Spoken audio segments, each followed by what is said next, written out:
Quem esteve lá dentro, quem jogou com a Redondinha, tem mais facilidade de falar sobre isso.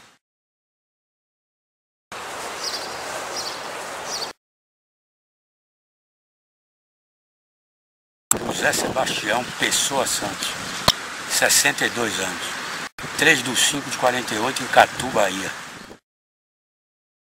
Infância em Catu, lembro como se fosse hoje, no fundo da nossa casa, nós tínhamos um campo de futebol entre as mangueiras, e qual ali começou realmente minha história no futebol, na década de 50 a 60.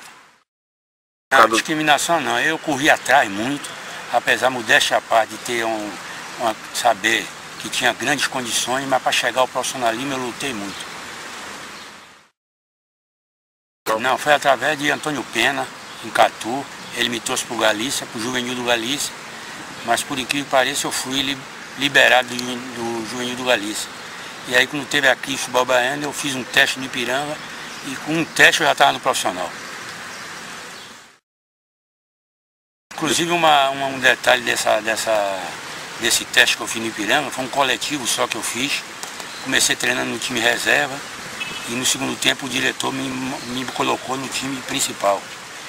E no domingo já tinha um torneio na Fonte Nova, eu joguei pelo Ipiranga e terminou o jogo 0-0 e precisava de um cobrador de pênalti. Naquela época o cobrador batia todos os 5 pênaltis.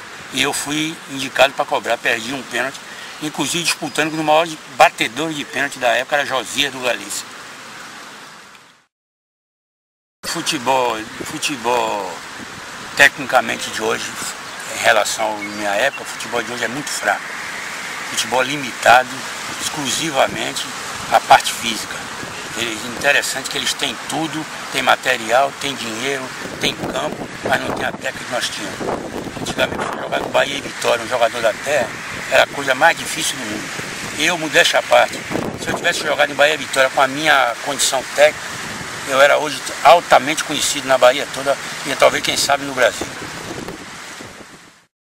Tinha sempre aquela mandinga, aquelas coisas dentro de campo, mas depois eu morria ali mesmo, às vezes brigava ali dentro, depois para sair para beber junto, para confabular sobre o jogo mesmo.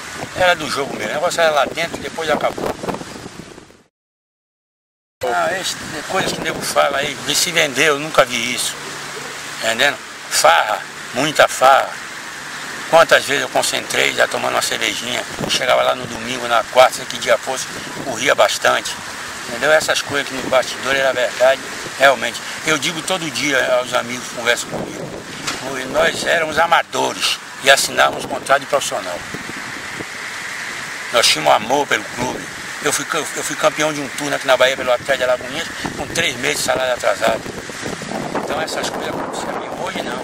Hoje o jogador não tem mais amor ao clube, ele passa 6 meses e já está indo para outro. Eu passei 4 anos no Ipiranga em seguida. Coisas que hoje não acontecem mais.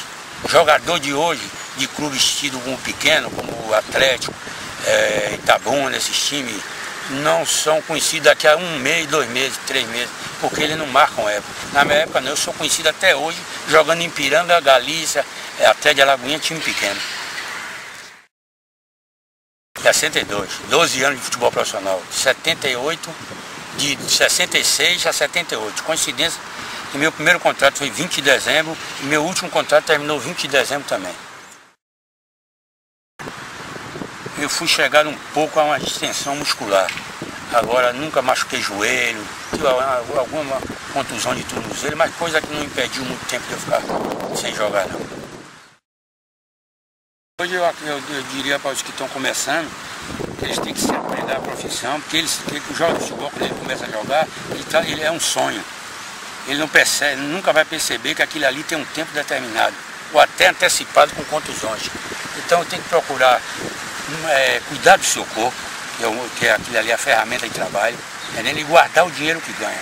Porque depois, meu irmão, a história é triste. Na minha época, o jogador parava de jogar, ele tinha um emprego público, ele tinha uma facilidade. Hoje não, você não tem, o jogador para com bola, ele não sabe fazer nada. Então, ele vai ter que guardar o dinheirinho dele para começar alguma vida nova com esse dinheiro que ele ganhou. E hoje dá para ganhar. Porque qualquer jogadorzinho de segunda divisão, jogador fraco de primeira, está ganhando 50, 30 mil reais. Quem é que ganha isso hoje, no dia a dia? Eu acho que aquele desempenho da seleção já era previsto. Não porque era Dunga, eu acho que ele abusou demais da sorte.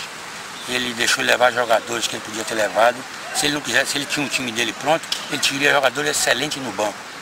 Quer dizer, ele se preocupou com a imprensa e não fazia o que a imprensa queria, tá entendendo? Não procurou convocar jogadores como Neymar, Ganso, o próprio Ronaldinho Gaúcho, e os jogadores que só porque estava lá com ele há muito tempo, ele manteve o grupo, que é importante no futebol, o treinador manter o grupo, mas não demasiadamente. Ele manteve aquele pessoal, não renovou em cima da Copa. Eu acho que isso foi um dos grandes fatores. Quando o time precisava de um jogador diferente, ele não tinha mais. Ah, lógico. Bem importante esse relacionamento, principalmente para o treinador. Porque eu digo todo dia, quem ganha jogo é jogador. Treinador, o que é que ele tem que fazer? Ele tem que ter grupo na mão dele. Ele tem que ter um ambiente saudável, ele tem que ter alguém lá dentro que tome a frente por ele. Porque ganhar jogo, aquele negócio que eles ficam na pista com o dedo para lá, dedo para cá, se não tiver quem faça lá dentro, não adianta ele, por mais que ele seja inteligente e que ele saiba de esquema, não vai desenvolver isso lá dentro. Rapaz, fizeram tanta coisa aí aqui no futebol da Bahia, que eles conseguiram, esse pessoal de Bahia e Vitória, eles conseguiram acabar com os clubes de tradição, clubes que têm torcida até hoje, como o Ipiranga, como o Galícia, como o Botafogo, entendeu? Eles conseguiram acabar esses clubes. E aí tá aí, o futebol da Bahia só tem 2 clubes na capital, e daqui a um dia terá 2 estádios excelentes só com 2 clubes. Disputado tanto pelo nível técnico, como o nível de bons jogadores, como eu disse anteriormente. Porque naquela época se jogava Bahia e Ipiranga, Bahia e Botafogo, Bahia entrava, mas não sabia que ia ganhar. Hoje o Campeonato Baiano se resume em Bahia e Vitória. Os outros não têm condição, que eles ficam 9 meses sem fazer nada e 3 meses que estão no Campeonato Baiano. Então como é que faz formar um time para bater de frente com Bahia e Vitória? Times que agora devem ficar todos os dois na primeira divisão. Se o Vitória conseguir passar, né, que nós não sabemos. Tinha bons jogadores daqui da Bahia, e é que eu digo a você, um grupo na mão de um treinador experiente, entendeu? Um time que encaixou, e ele tinha no banco de reserva jogadores que quando entrava resolvia. Então formou esse grupo, quando forma um grupo forte, aí você fica difícil de derrubar. Não, eu tenho uma frase, não sei se pensamento, mas eu digo que todo mundo talvez diga no dia a dia, que é importante no futebol, como qualquer setor da vida. Onde não der sorte, não vai andar nada. A sorte está em primeiro plano, na minha opinião. Porque se eu tivesse dado sorte, eu tinha talvez ter ganho muito, não dei sorte. Eu jogava, mas nunca me fui contratado por um time grande. Sempre surgiu a oportunidade, vai pro Bahia, vai pro Vitória, e nunca saía essa contratação. Então eu acho que tem que ter sorte na vida acima de tudo. Você tem que fazer sua parte, lógico.